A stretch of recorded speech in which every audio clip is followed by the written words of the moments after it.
Salut tout le monde, on se retrouve donc sur Figma. Normalement, dans la vidéo précédente, je vous avais dit de créer votre compte. Donc normalement, votre compte est créé et vous êtes censé arriver plus ou moins sur cette page-là. Alors ce qui peut être différent en fait, c'est la disposition des fichiers. Donc ici, en fait, en haut à droite, vous avez soit les petits carrés, soit directement la liste. Donc ça, après, c'est selon votre choix. Donc pour commencer, une fois arrivé ici, pour l'interface, au milieu, on a tous les fichiers qu'on a. Sur la gauche, on a ici les favoris. Ici, pour savoir du coup si c'est des fichiers, ceux qui sont dans la corbeille, et un peu comme un explorateur de Windows pour ceux qui s'y connaissent un tout petit peu. Et ensuite, ce qui va nous intéresser, nous, c'est ce qu'il y a en haut à droite. Donc en fait, ici, on peut décider de créer ce qu'on veut.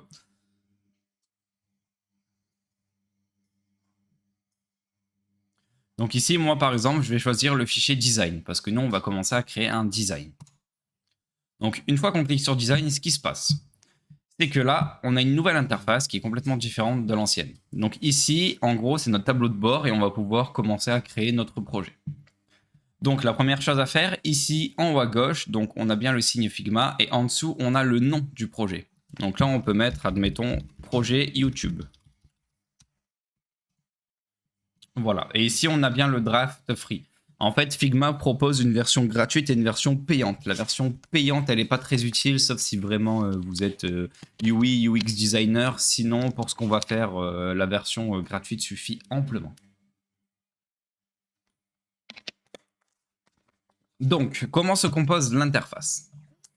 À gauche, on a donc l'explorateur. Donc c'est là où on va mettre toutes nos pages et tous les assets. Les assets, on verra ça un peu plus tard dans le design. Pour le moment, nous, on va se concentrer sur le file. Ensuite, à droite, on a tous les paramètres de design. Par exemple, au milieu, donc dans le tableau de bord, quand on va commencer à mettre des tableaux, des frames, tout ce qui s'ensuit, on va devoir utiliser ça. Donc là, par exemple, on a la couleur, on a les variables, le style et l'export. L'export, c'est un peu particulier parce qu'en fait, c'est celui-là qui va nous permettre de pouvoir exporter le fichier, par exemple, en PNG, en PDF, en SVG ou en JPEG. Ça peut être utile, par exemple, pour des logos qu'on crée directement sur Figma. Et ici, du coup, on a directement le preview de ce qu'on va exporter. Là, pour le coup, c'est tout gris, il n'y a rien parce qu'on n'a rien. Et ensuite, en bas, on va avoir tout ce qui est outils de création. Donc là, je vous laisse aller jeter un œil dans les menus, voir un petit peu ce qui se passe. Principalement, ce qu'on va utiliser, nous, c'est ici. Donc les frames. En fait, c'est ce qui va permettre de définir l'appareil sur lequel on va développer. Donc par exemple, que ce soit un téléphone, un MacBook ou autre. Ensuite, ici, on a les formes. Pareil, ici, on va majoritairement utiliser les rectangles. Donc rectangle, line et arrow et ellipse ou polygone. Et on peut aussi rajouter des images et des vidéos. Et ensuite, ici, c'est le pencil, c'est pour créer des formes plus ou moins atypiques. Et ici, le texte. Le texte aussi, on va l'utiliser très souvent. Alors, du coup, petit tips. Pour les frames, ça va être F. D'accord?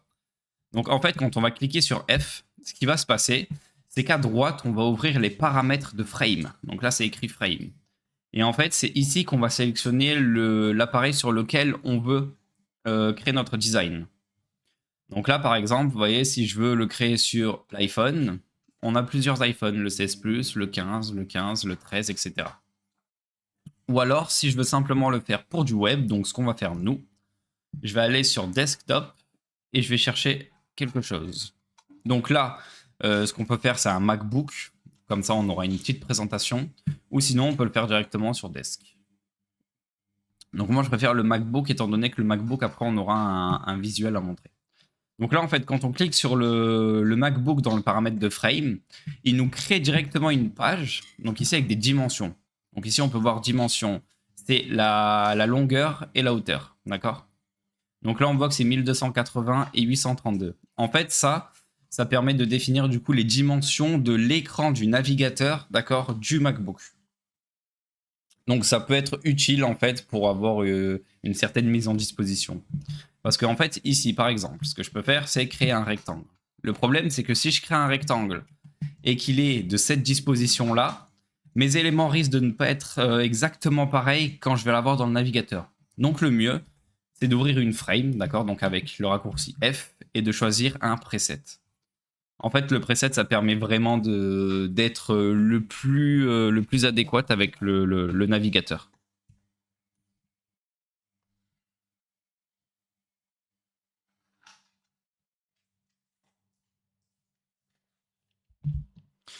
Ensuite, deuxième petit tips, ce qu'on va utiliser le plus souvent, c'est le rectangle. Donc le rectangle, ici, on peut voir, le raccourci, c'est R.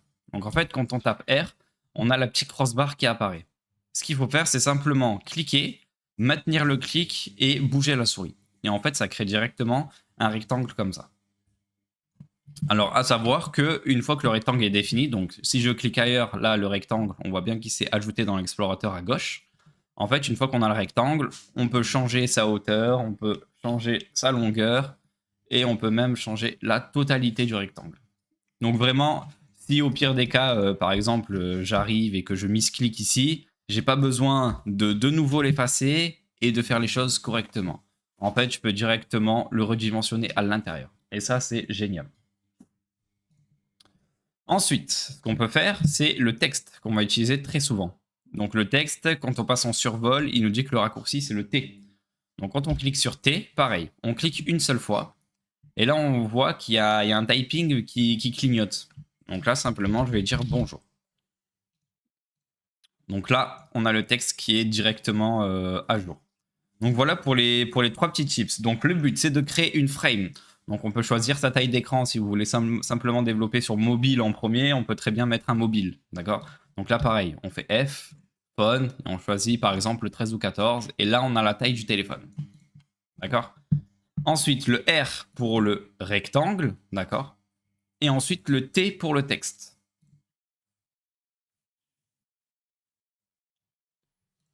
Donc là, qu'est-ce qui se passe?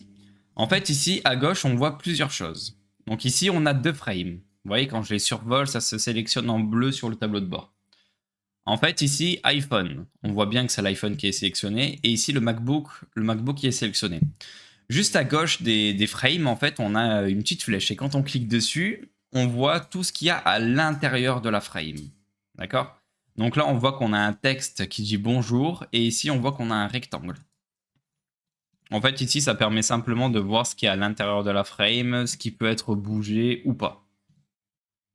Simplement, parce que par exemple, quand on va lancer le preset donc du coup du MacBook, si jamais le rectangle est à l'extérieur, d'accord, quand on va lancer le MacBook, on le verra pas. Ça veut dire que sur le preview, on n'aura que le bonjour avec le fond blanc sans le rectangle. C'est pour ça que parfois, il faut regarder ça pour bien vérifier qu'il soit bien à l'intérieur de notre frame. D'accord? Après, si on a beaucoup, on a juste à fermer ici et regarder qu'on n'a rien à l'extérieur des frames, simplement. Ensuite, pour les paramètres. Ici, ce qui se passe, c'est qu'il y a des paramètres différents selon la catégorie qu'on va sélectionner. Ici, par exemple, pour les frames, on a tout ça. D'accord? Je ne vais pas rentrer dans les détails, ça on verra plus tard. Ensuite, on a le rectangle. Principalement, on va avoir toujours ces paramètres-là. Donc le fil, c'est la couleur. D'accord? L'opacity, par exemple, si je mets 50, ce sera un peu moins opaque. Ça veut dire qu'on va voir l'arrière-plan. Donc ici, par exemple, c'est le blanc. D'accord? Le layout, c'est les dimensions. Donc là, en fait, il me dit que mon rectangle, en longueur, il fait 1202 pixels et en hauteur 77 pixels. Donc là, tu vois, si je réduis la longueur, on voit bien que la longueur aussi diminue ou augmente. D'accord? Ce qui va être important après pour le style, donc ça on va le remettre à 100%, ça va être le corner radius. En fait, ici, on peut voir les bords, tu vois, les bords bien angle droit. Et moi, j'aime pas trop ce genre de bord. Ce qu'on peut faire ici, c'est simplement définir par exemple, un 5. Et tu vois, ici, du coup, on a des bords un peu plus arrondis, ce qui fait quand même un peu plus design et un peu moins brutal. Donc ça va être super important. Pour le moment, je vais le laisser à 0. Ensuite, on va avoir stroke. Donc le stroke, c'est les bordures. D'accord? Donc là, tu vois, on a une bordure. On peut mettre la taille de la bordure. D'accord? Ça, on peut choisir où est-ce que la bordure se sera située, à l'intérieur, à l'extérieur ou au centre. Et ici, ensuite, on aura un color picker. Pour ceux qui connaissent color picker sur Chrome App. Et ben là, du coup, on aura ça directement à l'intérieur de Figma. Donc là, on pourra sélectionner notre couleur et directement faire naviguer le color picker. Donc après là, il y a plusieurs paramètres, mais on en viendra en détail un peu plus tard. Donc là, on va simplement laisser en noir. Donc ça, c'est OK.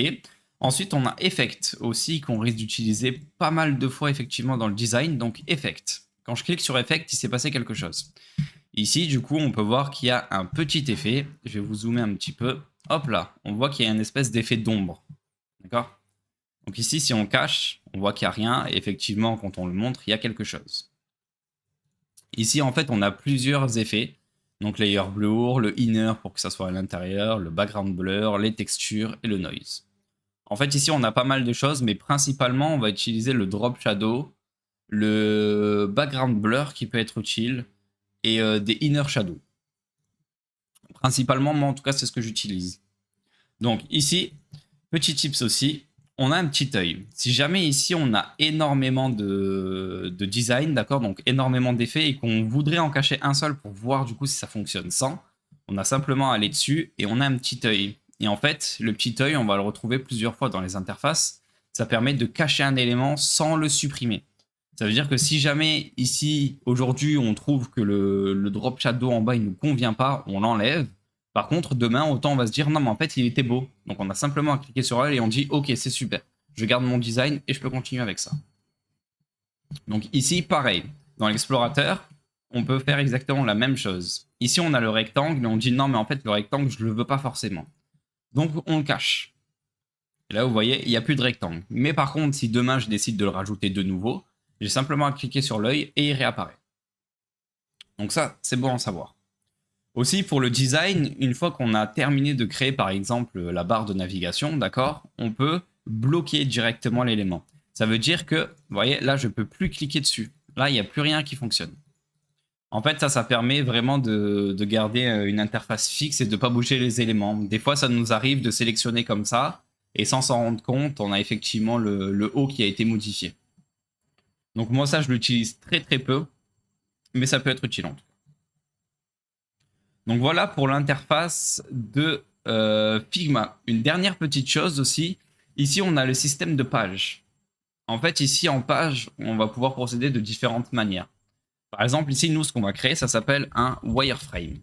Wireframe, en fait, c'est simplement un design en noir et blanc en général, sans couleur. C'est juste pour voir la disposition des éléments. Ensuite, ce qu'on peut faire, c'est créer un plus ici et par exemple faire un fichier design. Donc, ici, quand on clique dessus, on voit bien qu'on a nos deux frames, d'accord, avec nos éléments à l'intérieur de la frame. Et ensuite, on a un design qui est vide, d'accord. En fait, ce sera ici, dans le design, du coup, qu'on pourra différencier notre wireframe en noir et blanc, donc la disposition des éléments, et le comparer avec le design qui est censé être la même chose, mais en plus design. On verra ça un peu plus loin dans la prochaine vidéo. Je vais essayer d'expliquer ça un peu mieux. Donc voilà en gros pour l'interface de Figma. C'est pas très compliqué, je vous laisse quand même essayer de prendre le logiciel en main. Ça va être très très simple. Par contre, ce qu'il faut faire, c'est pratiquer. Encore une fois, on est dans une formation de développeur web. Ce qu'il faut faire, c'est pratiquer. Ne pas avoir peur de se tromper, ne pas avoir peur que ce soit moche, ne pas avoir peur que c'est pas la bonne manière de le faire, d'accord? Il faut essayer, tester et voir ce qui vous convient. Du coup, dans la prochaine vidéo, on va essayer de créer un wireframe tout simple, d'accord? Pour continuer à avancer sur le projet.